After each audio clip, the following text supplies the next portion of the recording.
இன்றைக்கி பார்க்கக்கூடிய வீடியோ பார்த்திங்க அப்படின்னா எல்ஐசி ஏஜென்ட்டுகளின் பொறுப்புகளும் கடமைகளும். ஒரு இன்சூரன்ஸை போடுங்க அப்படின்னு சொல்லி நம்ம அவங்கக்கிட்ட கேட்குறோம். அவங்க நம்மளை நம்பி இன்சூரன்ஸ் போடுறாங்க. அவங்களுக்கு நம்ம எந்த மாதிரி சப்போர்ட் பண்ணணும், அவங்களுக்கு பேக் போனாக இருக்கணும் அப்படின்றத பற்றி தான் நம்ம பார்க்க போகிறோம். ஏன்னா இன்சூரன்ஸ் போட்டதோடு அவங்களோட கடமை முடியல. இன்சூரன்ஸ் நமக்காக நம்ம சொன்ன வார்த்தைக்காக செஞ்சுதோட அதோடு நம்ம முடியல. ஓகே, அவங்கள லைஃப் லாங் நம்ம எப்படி நம்மளோட ஒரு நெட்வொர்க்காக பயன்படுத்தி அவங்கள எப்படி மேலே கொண்டு வருன்றது தான் நம்ம இப்போ பார்க்க போகிறோம். இன்றைக்கி பார்க்குற டாபிக்ஸ் பார்த்திங்கன்னா எல்ஐசி ஏஜென்ட்டின் பொறுப்புகளும் மற்றும் கடமைகளும். நான் உங்கள் Ganesh, FF7 channel. Okay, so LIC ஏஜென்ட்டாக காப்பீடு திட்டங்களை விற்பனை செய்வதுடன் வாடிக்கையாளர்களின் நிதி பாதுகாப்பையும் உறுதிப்படுத்துதல், நீண்டகால உறவுகளை நிலைநிறுத்துவது முக்கியம். ஸோ அவங்களோட relationship bondings end of the life, அவர் இருந்தாலும் இல்லைனாலும் அவங்களோட குடும்பம் அவங்க நம்ம இருக்கிற வரைக்கும் கைட் பண்ணிகிட்டே இருக்கணும். ஓகேங்களா. நெக்ஸ்ட், வாடிக்கையாளர்கள் அடையாளம் காணுதல். ஸோ கஸ்டமர்ஸை நம்ம எப்படி ஃபைண்ட் அவுட் பண்ணுறோம் அப்படின்னு பார்த்தீங்கன்னா, வாடிக்கையாளர்களை தேடுதல், பரிந்துரைத்தல், குறு தகவல்கள் அல்லது நெட்வொர்க் மூலம் வாடிக்கையாளர்களின் அடையாளம் காணுதல். இப்போ நம்ம ஒரு ஏஜென்ஸாக இருக்கோம் அப்படின்னா அவங்க ஃபர்ஸ்ட் பார்த்திங்க அப்படின்னா நம்மளுடைய சொந்தத்தில் நம்ம இதை பற்றி ஃபர்ஸ்ட் நம்ம தெளிவாக சொல்ல போகிறோம். இந்த மாதிரி பாலிசிஸ் இருக்குது, இந்த மாதிரி சேவிங்ஸ் இருக்குது. யாரையும் நீங்கள் கட்டாயப்படுத்த வேண்டிய அவசியமே கிடையாது. ஓகேங்களா. ஏன்னா இது அவங்களுடைய சேவிங்ஸ், அவங்களுடைய எதிர்காலம். அதை ஃபர்ஸ்ட் புரிய வைங்க. அதுதான் அட்வைசரோட மிகப்பெரிய வேலை. அதை விட்டுட்டு ஒரு பாலிசி போட்டுங்க அப்படின்னா அவங்க நம்ம மேலே கோவப்படுவாங்க. பட் அப்படி கிடையாது. உங்களுடைய பணத்தை முதலீடு செய்யுங்க. உங்களுடைய எதிர்காலத்தில் உங்களுக்கோ உங்களுடைய குழந்தைகளுக்கோ இது பயன்படும் அப்படின்னு நீங்கள் புரிய வச்சுருங்க. பிறகு அவங்கக்கிட்ட பணம் இருக்கும்போது அந்த பாலிசிஸை போட சொல்லுங்கள். ஏன்னா இன்றைக்கி ஒரு பாலிசி நல்லா இருக்குது, நீங்கள் செய்யுங்க அப்படின்னு சொன்னீங்கன்னா கண்டிப்பாக அவங்கக்கிட்ட பணம் இருக்காது. தொடர்ந்து ஒரு முறைக்கு 2 முறை 3 முறை அவங்களே நம்ம கட்டாயப்படுத்திகிட்டே இருந்தோம் அப்படின்னா அவங்களுடைய கம்யூனிகேஷன்ஸ் குறைய ஆரம்பிக்கும். நமக்கும் அவங்களுக்கும் ஒரு லிங்க் கட் ஆகிடும். நம்மளுடைய ஃபோன்ஸ் எடுக்க மாட்டாங்க. ஸோ அட்வைசரோட டியூட்டிஸ் அது கிடையாது. அவங்க கண்டிப்பாக இன்சூரன்ஸ் பண்ணுவாங்க. எப்போது அவங்க கொஞ்சம் ஃபினான்ஷியலாக கையில் பணம் வச்சுருந்தாங்க அப்படின்னா கண்டிப்பாக நமக்கு பண்ணுவாங்க. ஓகே, ஸோ கொஞ்சம் டைம் கொடுங்க. பிளான்ஸை சொல்லுங்கள், டைம் எடுத்துக்கங்க. திரும்ப எப்போ மீட் பண்ணலாம்னு சொல்லி கேளுங்க. ஒரு ரிமைண்டர் கொடுங்க. அவங்களோட பர்த்டே விஷஸ் பண்ணுங்கள், வெட்டிங் டே விஷஸ் பண்ணுங்கள். அவங்களோட ஃபேமிலியில் ஸ்டூடெண்ட்ஸ் அவங்க ஃபங்க்ஷன்ஸில் கலந்துக்குங்க. பிறகு பார்த்திங்க அப்படின்னா அவங்களோட ஃபேமிலி மெம்பரை ஒருத்தர் நாம் கண்டிப்பாக இணைவோம். ஓகே. நெக்ஸ்ட், விளக்குதல். எல்ஐசி ப்ரீமியம் மற்றும் அதன் பயன்களை வாடிக்கையாளர்களுக்கு தெளிவாக விளக்குதல். எடுத்தும் கவுத்தும் பேசாதீங்க, கொஞ்சம் ப்ராக்டிஸ். நம்மளுடைய சீனியர் ஆஃபீஸர்ஸ் இருப்பாங்க, டெவலப்மெண்ட் ஆஃபீஸர்ஸ் இருப்பாங்க. இவங்கெல்லாம் பார்த்திங்கன்னா அவங்கக்கிட்ட கேளுங்க, சார் பாலிசிஸோட கீ பாயிண்ட்ஸ் என்ன. ஓகே, இப்போ இந்த ப்ரீமியம் நான் ஒருத்தரை மீட் பண்ண போகிறேன். அவங்கக்கிட்ட ஒரு 10 lakh பாலிசி எடுத்துங்கன்னு நான் சொல்கிறேன். 10 lakhா அப்படின்ற ஒரு கேள்விக்குறி வைப்பாங்க. ரீசன், அவங்க எவ்வளோ ஏர்ன் பண்ணுறாங்கன்றதையும் நமக்கு தெரியாது. ஃபர்ஸ்ட் அவங்களோட ஏர்னிங், அவங்க மாதம்னா 10,000 சம்பாதிக்கிறாங்களா, 20,000 சம்பாதிக்கிறாங்களா, இல்லை லேக்ஸில் சம்பாதிக்கிறாங்களா, அவங்க கவர்மெண்ட் எம்ப்ளாயியா, இல்லை பப்ளிக் செக்டர்ஸில் ஒர்க் பண்ணக்கூடிய எம்ப்ளாயீஸா, இல்லை ப்ரைவேட் டீச்சர்ஸா, இந்த மாதிரி நிறைய விஷயங்களை ஃபர்ஸ்ட் நம்ம தெரியணும். அதுக்கப்புறம்தான் அவங்களுடைய வேல்யூஸில் அவங்களுடைய இயர்லி இன்கமில் 10 to 15% நீங்கள் ஃபோக்கஸ் பண்ணலாம். ஓகேங்களா. உதாரணமாக அவங்க ஒரு 25,000 சேலரி வாங்குகிறாங்க அப்படின்னா வருஷத்துக்கு கால்குலேட் பண்ணும்போது குறைஞ்சது 2,80,000 ரூபாய் அவங்க என்ன பண்ணலாம் சம்பாதிக்கிறாங்க. ஓகே, இப்போ நீங்கள் என்ன பண்ணுறீங்க அப்படின்னா அவங்களோட 10 to 15% கால்குலேட் பண்ணும்போது நீங்கள் ஒரு 30,000 டைம் இயர்லி பே பண்ணுற மாதிரி நீங்கள் போட்டிங்க அப்படின்னா நமக்கு மினிமம் பார்த்திங்க அப்படின்னா ஒரு 3 to 5 lakhsக்குள்ளே ஒரு நல்ல சம் அஷ்யூர்ஸ் கிடைக்கும். ஓகேங்களா. அப்போது நீங்கள் அவங்களுக்கு புரிய வைங்க, உங்களுடைய மாத வருமானத்தில் இவ்வளோ, உங்களோட வருட வருமானத்தில் இந்த பணத்தை நீங்கள் சேமிச்சிங்க அப்படின்னா உங்களோட எதிர்கால தேவைக்கு உங்களோட குழந்தைகளுக்கு இது பெனிஃபிட் ஆகும், இது இத்தனை மடங்காக பெருகும் அப்படின்னு சொல்லி புரிய வைங்க. ஓகே. நெக்ஸ்ட், நிலைநிறுத்துதல், வாடிக்கையாளர்களுடன் உறவை நிலைநிறுத்த நீண்டகால நம்பிக்கை வளர்த்தல். இன்சூரன்ஸ் நம்ம போட அவங்க வீட்டுக்கிட்ட போயிருப்போம், 10 ஃபோன் கால்ஸ் பண்ணியிருப்போம், அவங்க இன்சூரன்ஸ் பண்ணியிருப்பாங்க. அடுத்து அவங்களுக்கு ஒரு ரிமைண்டர்ஸ் கொடுங்க. இயர்லி போட்டிருந்தாங்க அப்படின்னா ஒரு 2 months பிஃபோர் இந்த மாதத்தில் இந்த தேதியில் உங்களுடைய டெம்ஸ் டைம் வரப்போது, நீங்கள் கொஞ்சம் பணத்தை சேகரிச்சிங்க அப்படின்னு சொல்லி கைட் பண்ணுங்கள். இப்போ ஒரு பாலிசி போட்டதோட முடிஞ்சிடாது. ஏன்னா அவங்களோட ஃப்ரெண்ட்ஸ் சர்க்கிள், அவங்க ஒர்க் பண்ணக்கூடிய கொலீக்ஸ், இவங்கெல்லாம் பார்த்தா நமக்கு ஒரு ரெஃபர் பண்ணுறதுக்கான வாய்ப்புகள் இருக்குது. நாம் கரெக்டான ஒரு ஃப்ரெண்ட்ஷிப்பில் இருந்தோம் அப்படின்னா அது நமக்கு மல்டிப்புளாக பெனிஃபிட்ஸ் க்ரியேட் ஆகும். சரிங்களா? நெக்ஸ்ட், காப்பீடு திட்டங்களை விற்பனை செய்தல். இப்போ நம்ம பிளான்ஸ் எல்ஐசியில் நிறையவே இருக்குது. ஓகேங்களா? இது not only for LIC, but I am agent of LIC. அதனால் எல்ஐசி பற்றி சொல்கிறேன். இது பொதுவான விஷயங்கள். ஓகே, திட்டங்களை விளக்குதல். ஒவ்வொரு பிளான்ஸும் நீங்கள் ஃபர்ஸ்ட் செலக்டிவ் வச்சுக்கோங்க. ஒரு குழந்தைங்களுக்கு போடணும் அப்படின்னா அந்த குழந்தைங்க பிளான்ஸ் மொத்தம் ஒரு 90 டேஸ்லேருந்து 18 வயசுக்குள்ளே இருக்கக்கூடிய எல்லா பிளான்ஸையும் கலெக்ட் பண்ணி வச்சுக்கோங்க. சரிங்களா? அவங்க என்ன ஏஜஸ் சொல்கிறாங்களோ ஒரு 4லேருந்து 5 பிளான்ஸை செலக்ட் பண்ணி அவங்கக்கிட்ட கொடுங்க. இதனோட ப்ளஸ் என்ன, இதனோட மைனஸ் என்ன, இதனோட பெனிஃபிட்ஸ், இதனுடைய கண்டிஷன்ஸ் எல்லாமே ஒர்க் அவுட் பண்ணுங்கள். இது உங்களுக்கு கிடைக்குமா, இல்லை எதிர்காலத்தில் அவங்க மேரேஜ் அப்போ கிடைக்குமா, இல்லை அவங்களோட ஃப்யூச்சர்ஸ் கிடைக்குமா, இல்லை அவங்களோட ஸ்டடீஸ் கிடைக்குமா அப்படின்னு சொல்லி நம்ம அதை பற்றி பார்க்கலாம். சரிங்களா? அதை ஃபர்ஸ்ட் ஒரு நாலேஜ் ஒர்க் அவுட் பண்ணுங்கள். நீங்கள் பிடிச்சிக்கிட்டு இந்த ஒரே பிளான், இது ஒன்று தான் பெனிஃபிட், இது ஒன்று தான் பெனிஃபிட் அப்படின்றது கட்டாயப்படுத்த வேண்டாம். சரிங்களா? ஏன்னா நம்மளோட வேலை ஒவ்வொருத்தரும் ஒரு இன்சூரன்ஸ் எடுத்தாங்கன்னா அவங்க ஃப்யூச்சர்ஸ் நல்லா இருக்கும். சரிங்களா? திட்டங்களை தனிப்பயனாக்குதல். வாடிக்கையாளரின் நிதி இலக்குகளுக்கு ஏற்ப சரியான காப்பீட்டு திட்டங்களை பரிந்துரைத்தல். ஸோ பிஃபோராக நான் சொன்ன மாதிரி அவங்களோட சேல்ரி ரோல் பேஸ் பண்ணி தான் நம்ம பண்ண வேண்டியது இருக்குது. ஓகே, மொத்தமாக நீங்கள் போய்ட்டு ஒரு 1 lakh டெம்ஸ் நீங்கள் பே பண்ணுங்க அப்படின்னு சொல்ல முடியாது. ஏன்னா அவங்களுக்கு சில கமிட்மெண்ட்ஸ் இருக்கும். அவங்க இஎம்ஐ பே பண்ணிகிட்ருப்பாங்க, லோன் வாங்கி பே பண்ணிகிட்ருப்பாங்க, அவர் கடன் வாங்கியிருப்பாங்க, மாதம்னா வட்டி கட்ட வேண்டிய சூழ்நிலை இருக்குது. இதெல்லாம் பார்க்க வேண்டியது இருக்குது. ஓகேங்களா?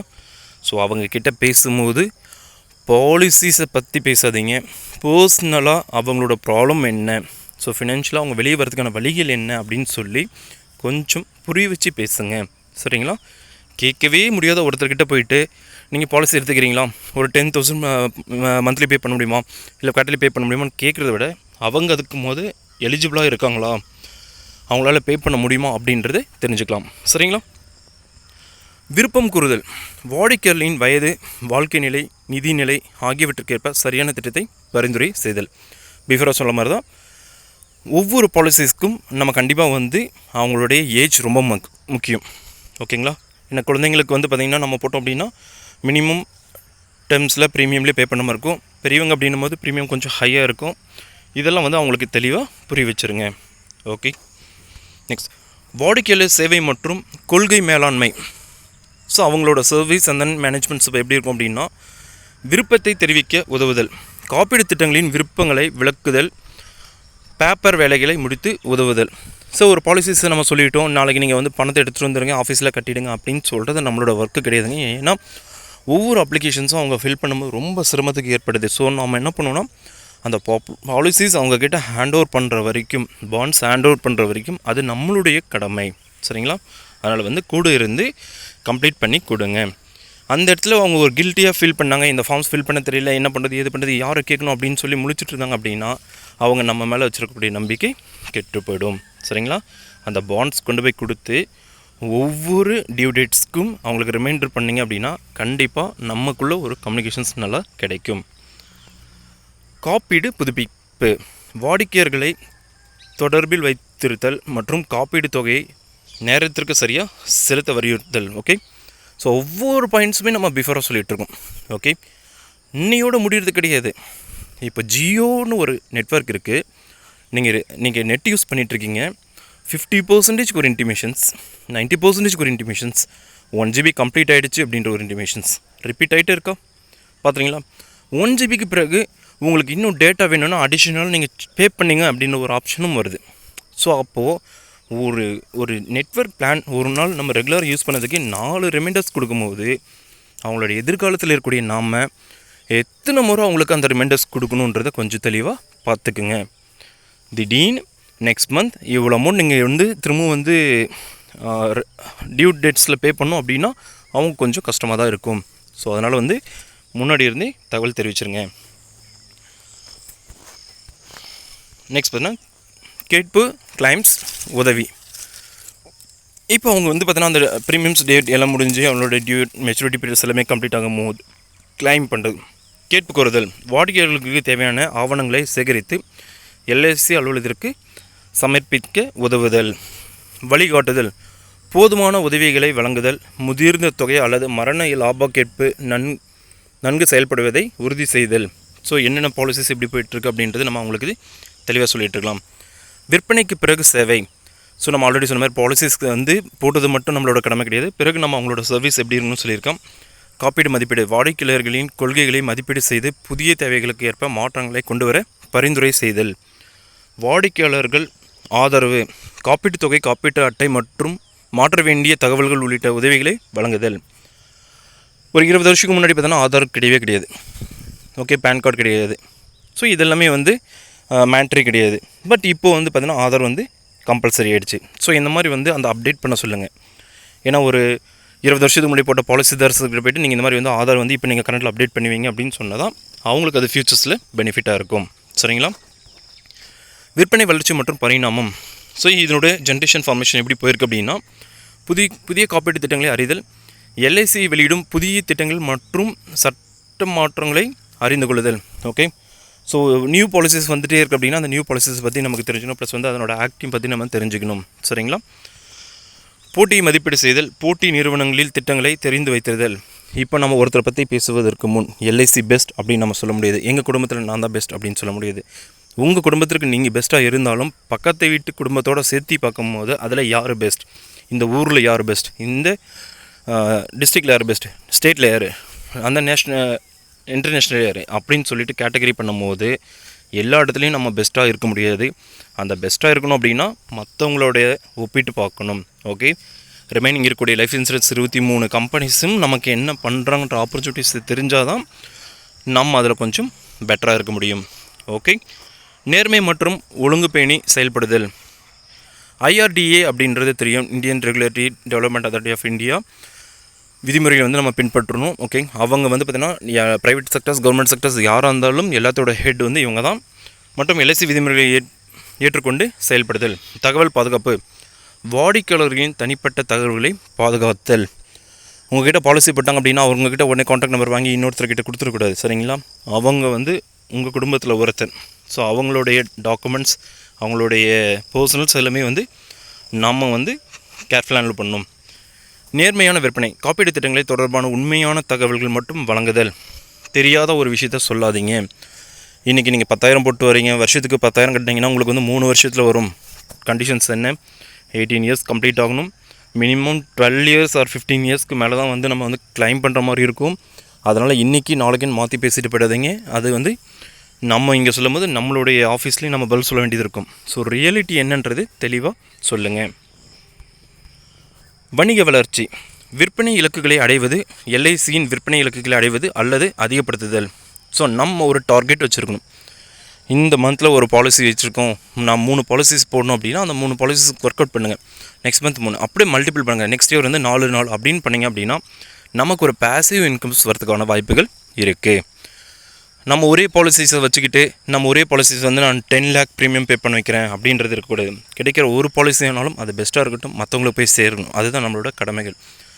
நம்ம கஸ்டமர்ஸ், நீங்கள் ஒரு மளிகை கடை வச்சுருக்கீங்க அப்படின்னா அதில் சின்னதாக 50 காசுக்கு மிட்டாய் வாங்குறதுனால அவங்க ஒன்றும் இலையும் கிடையாது, 10 ரூபா டைரி மில்க் வாங்குறதுனால அவங்க பணக்காரங்களும் கிடையாது. சரிங்களா? நம்மளுடைய பார்வையில் எல்லாருமே கஸ்டமர்ஸ் தான். சரிங்களா? பிரித்து பார்க்காதீங்க. விளம்பர நடவடிக்கை எல்ஐசி காப்பீட்டு திட்டங்களை விளக்குவதை நோக்கி சம்மேளம் வெள்ளையாக விளம்பரம் போன்றவற்றை நடத்துதல். ஸோ இந்த பேம்ப்ளெட் டிசைன்ஸ் இப்போ இருக்கக்கூடிய பிளான்ஸ் இதெல்லாமே பார்த்திங்கன்னா என்ன பண்ணால் குரூப் வழியே நம்ம ஷேர் பண்ணி நம்ம இன்னும் நம்மளுடைய பிஸ்னஸை டெவலப் பண்ணலாம். வாடிக்கையாளர் நெட்வொர்க் வாடிக்கையாளர் பரிந்துரைகள் சந்தோஷமான வாடிக்கையாளரிடமிருந்து புதிய வாடிக்கையாளர்களை கண்டறிதல். ஸோ ஒருத்தர் நீங்கள் சாட்டிஸ்ஃபைட் பண்ணிட்டோம் அப்படின்னா அதுக்கு பின்னாடி நமக்கு ஒரு பலன் இருக்குது. அதுதான் இன்னொருத்தர் அவரை கைட் பண்ணுவார். இவர் என்னோடய ஏஜென்ட்ஸ், இவர் என்னோடய ஃப்ரெண்ட், நான் இவர்கிட்ட தான் பாலிசி போட்டிருக்கேன், இவர் மூலம் பார்த்திங்கன்னா நல்ல ஒரு பெனிஃபிட்ஸுக்கு இவர் நல்லா கைட் பண்ணுறாரு. ஸோ இவரோட ஜாயின் பண்ணுங்க அப்படின்னு சொல்கிறதுக்கு ஒரு ஆப்பர்ச்சுனிட்டிஸ் நமக்கு கிடைக்கும். ஓகே, நட்புறவுகளை பராமரித்து புதிய வாடகைகளை பெறுதல். ஸோ ஒரு ஃப்ரெண்ட்ஷிப் க்ரியேட் பண்ணும்போது நமக்கு ஒரு பெனிஃபிட்ஸ் வந்து இருக்குது. கடைசியாக பார்த்திங்கன்னா நிதி திட்டமிடுதல், நிதி ஆலோசனை, வாடிக்கையாளர்களின் பாதுகாப்பு மற்றும் நிதி வளர்ச்சிக்கு ஏற்ப ஆலோசனைகளை வழங்குதல். ஓகே, அவங்க ஒரு கம்பெனியில் ஒர்க் பண்ணிகிட்டு இருக்காங்க, அவங்க 3 இயர்ஸ் ஒர்க் பண்ணுவாங்களா 10 இயர்ஸ் ஒர்க் பண்ணுவாங்களா அதை டிபெண்ட் பண்ணி இருங்க. இன்றைக்கி ஒரு பாலிசி போடணுன்ற தாட்டில் அவங்களை வந்து கைட் பண்ணி நீங்கள் 30,000 சேலரி வாங்குறீங்க, மந்த்லி வந்து 5,000 10,000 வந்து பே பண்ணுங்க அப்படின்னு கட்டாயப்படுத்தாதீங்க. அவங்க பெர்மனெண்ட்டாக ஒர்க் பண்ணுறாங்களா, கான்ட்ராக்டில் ஒர்க் பண்ணுறாங்களா, ஸோ எல்லாம் டிபெண்ட் பண்ணி இருக்குது. ஒரு கவர்மெண்ட் செக்டர்ஸ்னால் பிரச்சனை இல்லை, அதே போல் வந்து ஒரு எம்ப்ளாயி அப்படின்னா பிரச்சனை இல்லை. ஸோ சில இடத்துல வந்து பார்க்க வேண்டியது இருக்குது. ஓகே, பிஸ்னஸ் பண்ணுறவங்க எல்லாமே வந்து ப்ரொஃபஷனல்ஸாக பிஸ்னஸ் பண்ணுறவங்களா அப்படின்னு சொல்லி நீங்கள் ஃபைண்ட் அவுட் பண்ணுங்கள். ஸோ உங்களுக்கு ஏதாவது டவுட்ஸ் இருந்தால் தெரிவிங்க. ஸோ ஏஜென்ட்ஸ் நல்லபடியாக ஒர்க் பண்ணுங்கள். மற்றவங்களோட குடும்பத்தை பாதுகாக்கிற நீங்களும் நல்லா இருக்கணும். நன்றி, வணக்கம்.